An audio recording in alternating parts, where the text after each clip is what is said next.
राष्ट्रपति पुतिन ने अमेरिका से बातचीत करने की पेशकश की।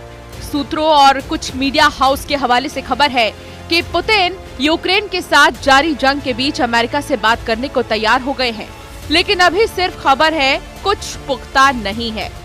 एक तरफ खबरें हैं कि पुतिन अमेरिका से बात करने को तैयार हैं, तो दूसरी तरफ रूस यूक्रेन के बीच जारी जंग में रूस के हमले घातक होते जा रहे हैं और यूक्रेन के राष्ट्रपति ज़ेलेंस्की भी पीछे हटने को तैयार नजर नहीं आ रहे। लेकिन इस वक्त जो रूस यूक्रेन युद्ध के हालात हैं, वो विश्व युद्ध की घंटी बजा रहा है, क्योंकि यूक्रेन के साथ अमेरिका और तमाम यूरोपियन देशों के आ जाने से पुतिन गुस्से में है और पुतिन का गुस्सा ऐसा कि ज़ेलेंस्की और बाइडेन को कुछ समझ नहीं आ रहा। पुतिन के गुस्से का सबसे ज्यादा नुकसान यूक्रेन की जनता को उठाना पड़ रहा है। एक रिपोर्ट के मुताबिक यूक्रेन में लगभग 10 लाख लोगों को 0 डिग्री तापमान में बिना बिजली के रात गुजारनी पड़ी। हालांकि अभी तक रूस ने इस बारे में कोई बयान नहीं दिया है। रूस ने 188 मिसाइल और ड्रोन से यूक्रेन के एनर्जी इंफ्रास्ट्रक्चर पर हमला किया। यूक्रेन के ऊर्जा मंत्री ने बताया, हमले की वजह से देश में ऊर्जा के लगभग सारे साधन ठप पड़ गए हैं। रूस ने फरवरी 2022 के बाद से कई बार यूक्रेन के एनर्जी इंफ्रास्ट्रक्चर पर हमला किया है। इस वजह से बार बार देश भर में इमरजेंसी बिजली कटौती और रोलिंग ब्लैकआउट की स्थिति पैदा हुई है। यूक्रेनी ऊर्जा मंत्री हरमन हालुशेंको का कहना है, यूक्रेन में एनर्जी इंफ्रास्ट्रक्चर पर अटैक हो रहे हैं। इस वजह से नेशनल पावर ग्रिड के ऑपरेटर ने इमरजेंसी बिजली कटौती शुरू कर दी है। कीव, ओडेसा, निप्रो और डोनेस्क में बिजली सप्लाई में मुश्किल हो रही है। रूस की तरफ से यूक्रेन की राजधानी कीव पर भी हवाई हमले जारी हैं। खास बात यह है कि रूस अब ड्रोन की जगह मिसाइल से अटैक कर रहा है। यूक्रेनी मिलिट्री का कहना है कि कीव में रूस के सभी मिसाइल और ड्रोन अटैक को नाकाम कर दिया गया।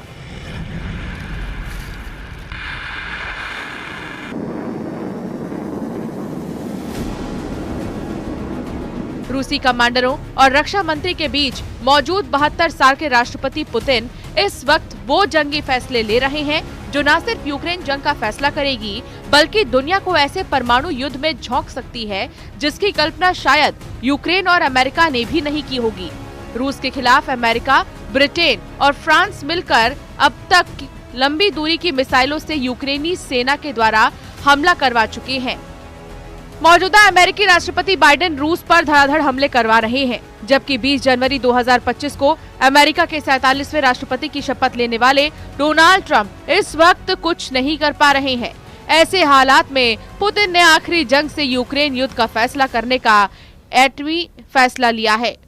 रूस यूक्रेन जंग के 1008 दिन बाद अब क्या हो रहा है? यूक्रेनी और रूसी मीडिया के दावों के मुताबिक ये लगभग तय हो चुका है कि जंग का फैसला अब 100% परमाणु युद्ध से ही होगा। रूस ने अपनी सबसे घातक लंबी दूरी की परमाणु मिसाइल शैतान 2 को पूरी तरह से जंग में उतार दिया है। दावा किया गया है कि यूक्रेन और नेटो में शामिल यूरोप के कुछ देशों पर पुतिन एक साथ बहुत बड़ा परमाणु हमला कर सकते हैं। एक्सपर्ट्स अब जंग में परमाणु खतरे को चरम सीमा पर मान चुके हैं। इस परमाणु जंग के पीछे का उतावलापन राष्ट्रपति पुतिन से ज्यादा राष्ट्रपति जो बाइडेन को माना जा रहा है, जो 20 जनवरी 2025 से पहले रूस को तबाह और बर्बाद कर देना चाहते हैं। हम आपको दिखाने जा रहे हैं कि पुतिन ने शैतान 2 से किन किन देशों पर हमले का प्लान तैयार किया।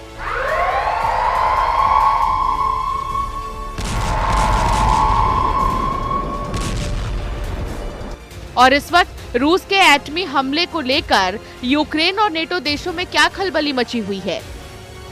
रूस की सरकारी समाचार एजेंसी TASS का दावा है कि राष्ट्रपति पुतिन के आदेश पर RS-28 यानी शैतान 2 एटमी मिसाइल को हमले करने के आदेश दिए गए हैं। अमेरिका और यूक्रेन को ये परमाणु युद्ध की सीधी चेतावनी है। रूस के सामरिक मिसाइल बलों के प्रमुख कर्नल जनरल सर्गेई कराकाएव ने पुतिन के आदेश की पुष्टि की है। RS-28 सरमत मिसाइल को देश के शस्त्रागार में जोड़ने के लिए काम चल रहा है। कर्नल जनरल सर्गेई का कहना है कि अब तक 5वीं पीढ़ी के यार्स और एवांगार्ड मिसाइल सिस्टम को रणनीतिक मिसाइल बलों में पेश किया गया है। लड़ाकू ड्यूटी पर तरल ईंधन वाली सुपर हैवी सरमत मिसाइल को जोड़ने का काम जारी है। हम आपको बता दें कि इस वक्त रूस कुर्स्क इलाके से यूक्रेनी सेना को खदेड़ने के लिए अंधाधुंध हमले कर रहा है। रूसी सेना किसी भी कीमत पर 20 जनवरी 2025 से पहले कुर्स्क इलाके को यूक्रेनी सेना से पूरी तरह से आजाद करवा लेना चाहती है। यही वजह है कि आसमान से रूस के लड़ाकू जेट और हेलीकॉप्टर यूक्रेनी पर हमला कर रहे हैं। वहीं जमीन पर रूसी तोपखान, टैंक, बख्तरबंद वाहन और पैदल सैनिक यूक्रेनी सेना की टारगेट किलिंग करने में जुटे हैं। वॉरजोन से जो खबरें आ रही हैं, उसके मुताबिक रूसी सेना ने कुर्स्क के 40% इलाके से यूक्रेनी सेना का सफाया कर दिया है। रूस के इन खूनी हमलों को ना तो ज़ेलेंस्की देख पा रहे हैं और ना ही राष्ट्रपति बाइडेन बर्दाश्त कर पा रहे हैं।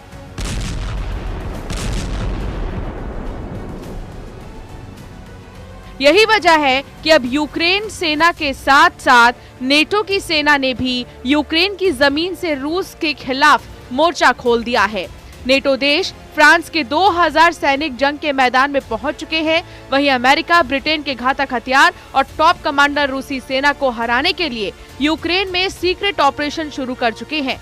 नेटो देशों की जो तस्वीरें सामने आ रही हैं, वो परमाणु युद्ध का साफ संकेत दे रही हैं। कुछ जानकारों का दावा है कि अगर पुतिन परमाणु हमला करते हैं, जो इसके पीछे की सबसे बड़ी वजह अमेरिकी राष्ट्रपति बाइडेन साबित होंगे, जिन्होंने न सिर्फ रूस पर लंबी दूरी की 6 ATACMS मिसाइलों से हमला करवाया, बल्कि ब्रिटेन की 12 स्टॉर्म शैडो मिसाइल से रूसी इलाके कुर्स्क पर हमला करवाए। लेकिन जब से रूस ने यूक्रेन, अमेरिका और नेटो देशों पर परमाणु हमले के लिए एटमी मिसाइलों को तैयार करने का आदेश दिया, तब से यूक्रेन और कई नेटो देशों में सन्नाटा होने लगा है। जरा देखिए, पुतिन की शैतान 2 की एटमी मिसाइल से यूक्रेन, अमेरिका और नेटो देश कांप क्यों रहे हैं। रूसी रक्षा मंत्रालय ने पश्चिम को डरावनी चेतावनी देते हुए कहा है कि रूस की शैतान 2 यानी RS-28 सरमत मिसाइल से जवाबी कार्रवाई की तैयारी की जा रही है। शैतान 2 एक अंतर महाद्वीपीय मिसाइल है। इसका आकार 14 मंजिल इमारत के बराबर है, जिसमें 750 किलोटन के 10 परमाणु हथियार ले जाने की क्षमता है। इसे दुनिया का सबसे विनाशकारी हथियार माना जाता है। शैतान 2 25,556 किलोमीटर दूर तक मार करने की क्षमता रखती है। इसीलिए यूक्रेन के साथ साथ यूरोप और अमेरिका तक खौफ है। रूस के एटमी हमले के खतरे के बीच अमेरिका ने यूक्रेन की राजधानी कीव में अपना दूतावास बंद कर दिया है। इसके अलावा इटली, ग्रीस और स्पेन ने भी अपने दूतावास को हाई अलर्ट पर रखा हुआ है। इस बीच 3 नॉर्डिक देशों ने युद्ध अलर्ट जारी किया है। ये 3 देश हैं नॉर्वे, फिनलैंड और डेनमार्क। नॉर्वे, फिनलैंड और डेनमार्क ने अपने नागरिकों से जरूरी सामानों का स्टॉक रखने और अपने सैनिकों को जंग के लिए तैयार रहने के निर्देश दिए। नॉर्वे ने पर्चे बांटकर अपने नागरिकों को युद्ध को लेकर आगाह किया। स्वीडन ने भी अपने 52 लाख से भी ज्यादा नागरिकों को पर्चे भेजे।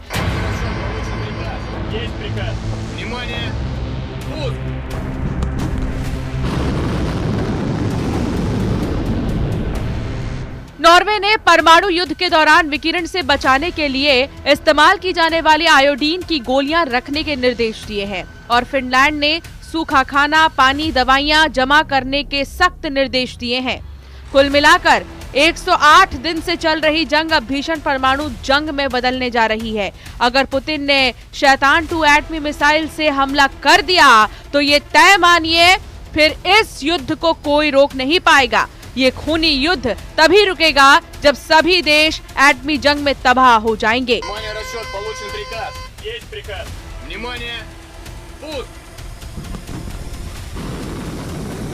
Bureau report, news 18।